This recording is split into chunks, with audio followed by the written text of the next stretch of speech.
So, this video is going to be about the Leopard 2FK.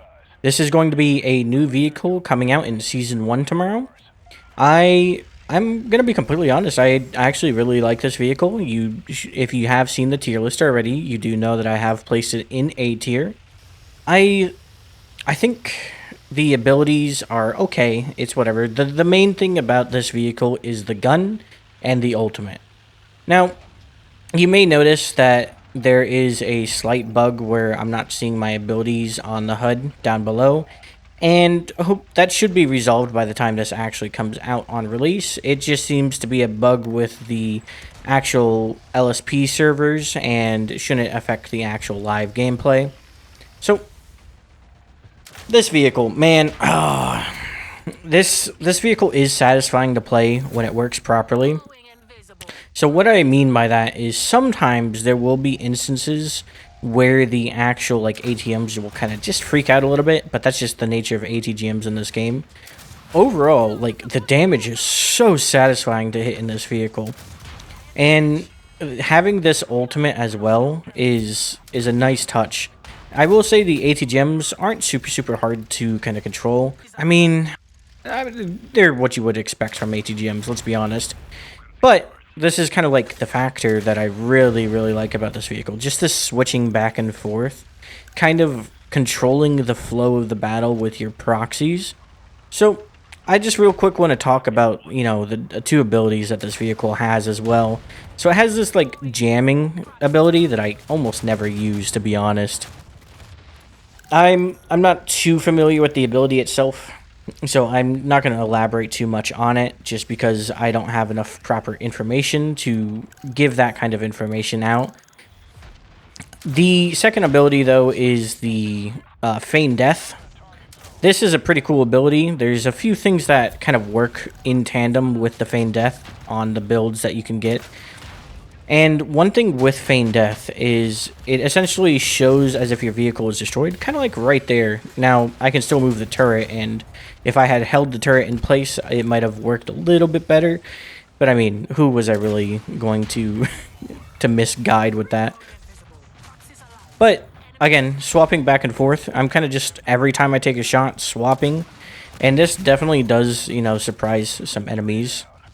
Now, I will say, and be completely honest, this game is against bots. There is one real player in this match, and here you see me actually use the ability to see if I can heal both of the vehicles up in order to maintain high health. I should have actually healed here on this vehicle instead of trying to attack, but that's fine. We kind of keep going.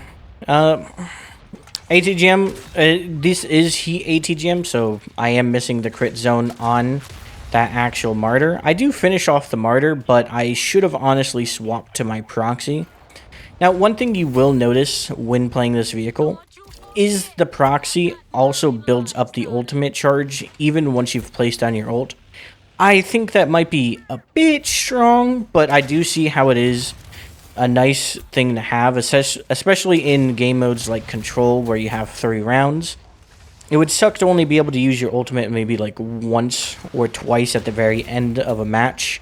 So overall, I think it's a good thing that it does build up ult charge when you have your ultimate placed, just because of how long you can actually have your ultimate up.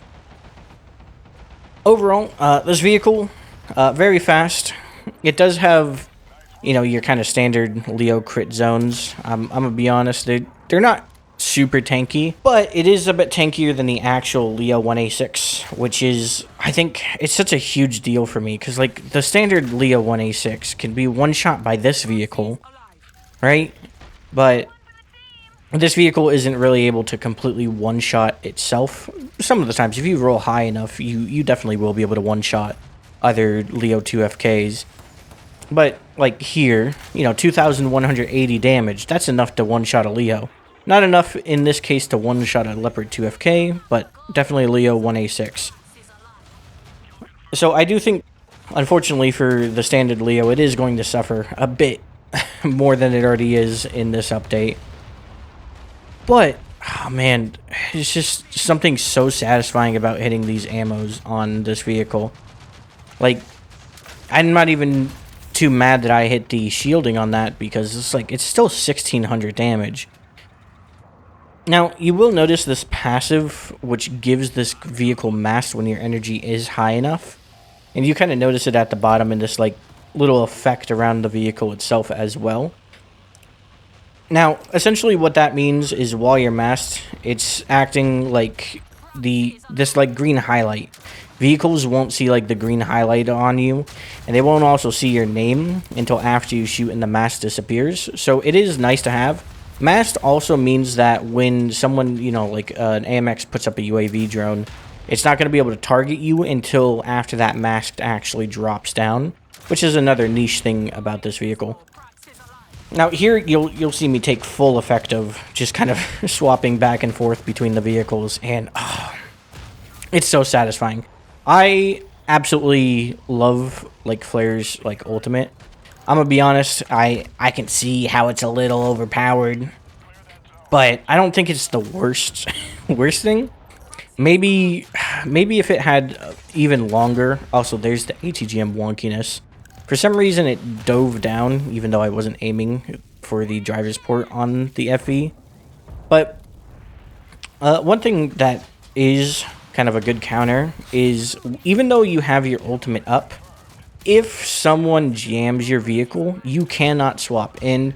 I think that is going to make like the FV a little bit more effective by jamming these proxy vehicles and stuff in order to prevent you from swapping to them or swapping off of them and giving them the ability to actually kill your main vehicle. It does seem whatever like you swap to becomes the main vehicle, so you don't have to worry about the quote-unquote real vehicle dying in certain situations. Overall, very fun vehicle to play. It may be a bit too strong in its state. We'll have to see how it is on release exactly. But it also is a bit stronger looking right now due to the fact that I am playing essentially against mostly bots, right? So that is something that you have to keep in mind. It's not like these are actual players. Well, one of them is a player. I think it's Object 287. Or this Martyr. Yeah, the Martyr is the player.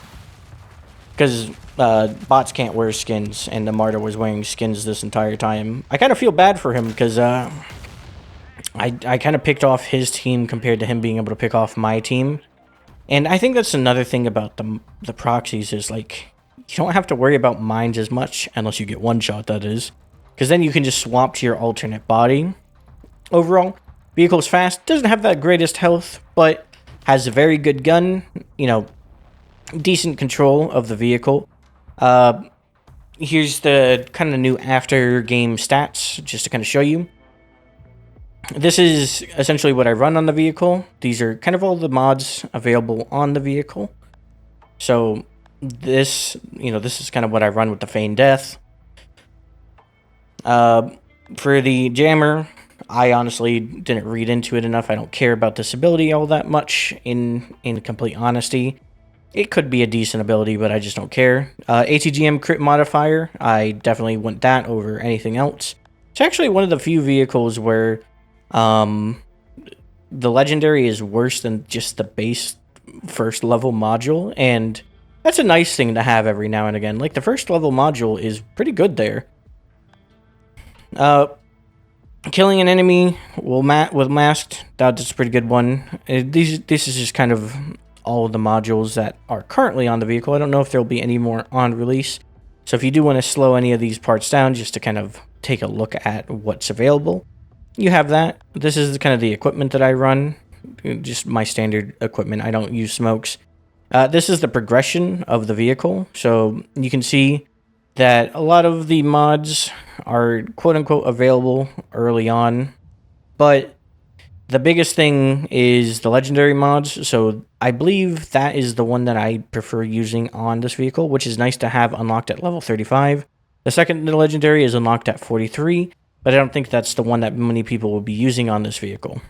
But overall, I hope you enjoyed the sneak peek into the vehicle, and I hope you enjoyed the video. If you did, I hope you leave a like and subscribe so you can see future videos, and have a good one. Goodbye.